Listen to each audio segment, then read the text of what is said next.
আল্লাহর নবী হযরত ইউসুফ আলাইহিস সালামের পবিত্র রওজা শরীফ এটি।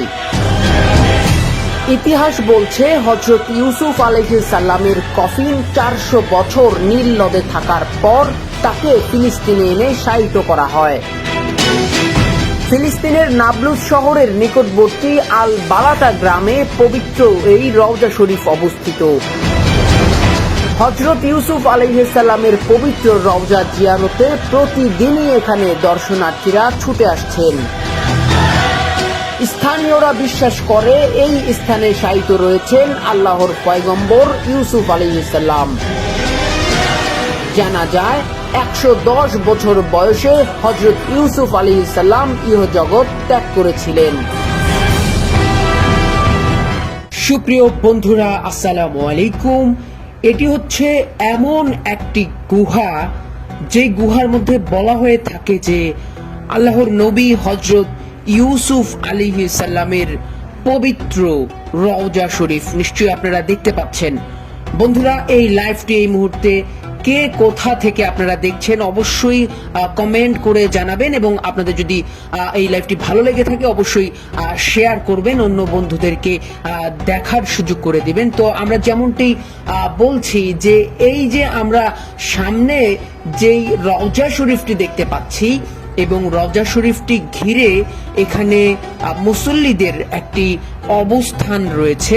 বন্ধুরা, এই রওজা শরীফটিকে বলা হয় হযরত ইউসুফ আলাইহিস সালামের রওজা শরীফ। এটি হচ্ছে ফিলিস্তিনের নাবলুস যে শহর রয়েছে, অর্থাৎ ফিলিস্তিনের পশ্চিম তীরের শহর হচ্ছে নাবলুস, আর নাবলুসের খুব সাথেই হচ্ছে একটি গ্রাম, সেই গ্রামের নাম হচ্ছে বালাতা গ্রাম।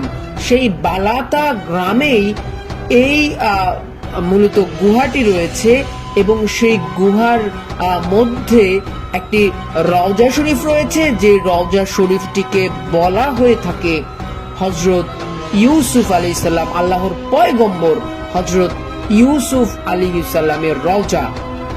এবং এই রওজাটি দেখার জন্য, শুধুমাত্র এই রওজা জিয়ারত করার জন্য মানে সারা পৃথিবী থেকে যারা ফিলিস্তিনে আসেন তারা এখানে আসেন হযরত ইউসুফ আলাইহিস সালামের পবিত্র রওজা টিকে এক নজর দেখার জন্য এবং রওজা জিয়ারত করার জন্য। আমরা নিশ্চয়ই দেখতে পাচ্ছি এখানে কিছু মানুষজন যারা মুসলমান, এবং অধিকাংশই মুসলমান, যদিও এই রওজায় ইহুদি, খ্রিস্টান এবং মুসলমান সকল ধর্মের মানুষই এখানে আসেন হযরত ইউসুফ আলাইহিস সালামের যে সমাধি অর্থাৎ রওজা শরীফ সেটিকে দেখার জন্য। এবং এখানকার মানুষ বিশ্বাস করেন যে এটি হচ্ছে হযরত ইউসুফ আলাইহিস সালামের পবিত্র রওজা। যদিও এটি হযরত ইউসুফ আলাইহিস সালামের রওজা শরীফ কিনা এ নিয়ে মতভেদ রয়েছে, কিন্তু তারপরেও এখানকার মানুষ বিশ্বাস করে যে আল্লাহর পয়গম্বর হযরত ইউসুফ আলাইহিস সালামকে মিশর থেকে, মিশরের নীল নদ থেকে 400 বছর পর এনে তারপর এখানে দাফন করেছিল বা দাফন করা হয়েছে।